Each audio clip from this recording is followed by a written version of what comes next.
যে জামাত সবচেয়ে বেশি বলা হচ্ছে যে জামাত এবার নারী ভোটে অনেক এগিয়ে যাবে, জামাত অনেক বড় নারী সমাবেশ করবে, বাংলাদেশের ইতিহাসে প্রথম অনেক বড় নারী সমাবেশ করবে।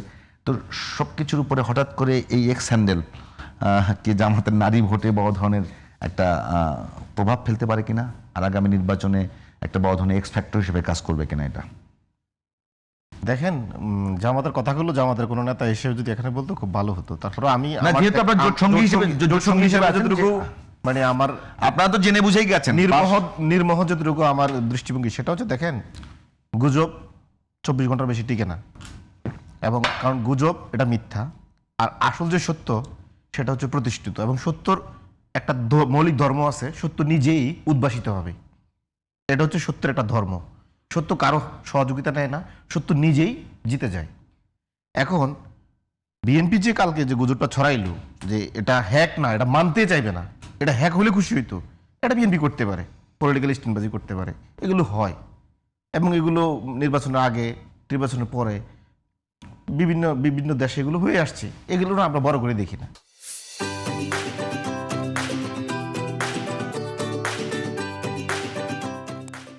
কিন্তু আমরা যেটা দেখি বিএনপির যে জিনিসটা এখানে অ্যালার্মিং, যে অদূর পিণ্ডি বদুর ঘাড়ে যে জিনিসটা বিএনপি করছে, এটা আমাদের জন্য দেখেন, কালকে জামাতকে বলা হচ্ছিল জামাত নারী বিদ্বেষী একটা প্রপাগান্ডা মানে স্ট্যাটাসকে কেন, অথচ কালকে বিএনপির ছাত্র সংগঠন ছাত্রদলের হাতে একজন নারীকে গাজীপুরে খুন করা হয়েছে। বিএনপি কালকে একজন নারীকে খুন করার মানে দায়ে অভিযুক্ত, এবং এটা বিভিন্ন মিডিয়া এসেছে, গণমাধ্যমে এসেছে।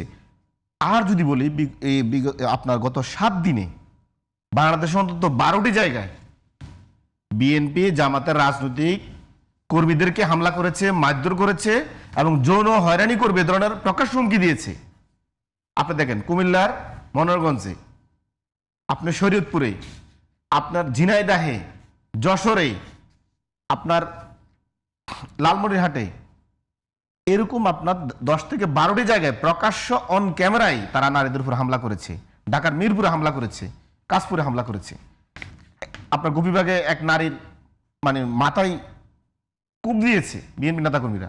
এখন এগুলো তো হচ্ছে স্পষ্ট যে বাংলাদেশের নারীদের উপরে, বিশেষ করে রাজনৈতিক নারীদের উপরে বিএনপির যে সীমাহীন যে অত্যাচার, মারধর, নিপীড়ন, এটা তো একটা ইতিহাস হয়ে যাচ্ছে বাংলাদেশের জন্য।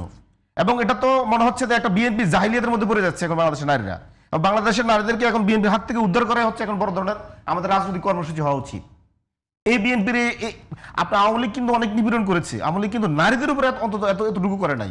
আওয়ামী লীগ সীমাহীন নিপীড়ন করেছে, এতে কোনো মানে সন্দেহ নাই। কিন্তু আওয়ামী লীগের প্রধান টার্গেট কিন্তু নারী ছিল না। আপনাকে কিন্তু মাথা রাখতে হবে, বিএনপির এখন প্রধান টার্গেট নারী। কেন এখন কেন মনে করছেন আপনি? কারণ আপনি দেখেন বিএনপির যে প্রভাকাণ্ডা চালাইছে, যে ছাত্র সংসদ ইলেকশনে বিশেষ করে যে জামাত শিবির এরা নারী বিদ্বেষী, তাদেরকে মেয়েদের হলে প্রত্যাখ্যান করবে। কি দেখা গেল, মেয়েদের হলে তারা দ্বিগুণ ভোট পাইছে। নারীরা তাদেরকে নিরাপদ মনে করছে, তাদের কাছে নারীরা ভোট দিয়ে দিয়েছে।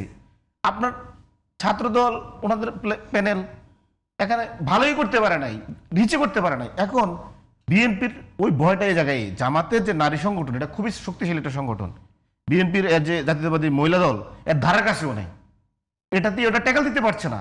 যার কারণে সে এখন পুরুষ সংগঠন, যুবদল দিয়ে, ছাত্রদল দিয়ে, স্বেচ্ছাসেবক দল দিয়ে সে অ্যাটাক করছে। তার নারী সংগঠন দিয়ে সে মোকাবেলা করতে পারতেছে না, রাজনৈতিক সে ব্যর্থ। আপনি কি মনে করেন এবারের নির্বাচনে নারী ভোটাররা বড় ধরনের ফ্যাক্টর হিসেবে দাঁড়িয়ে? 100%।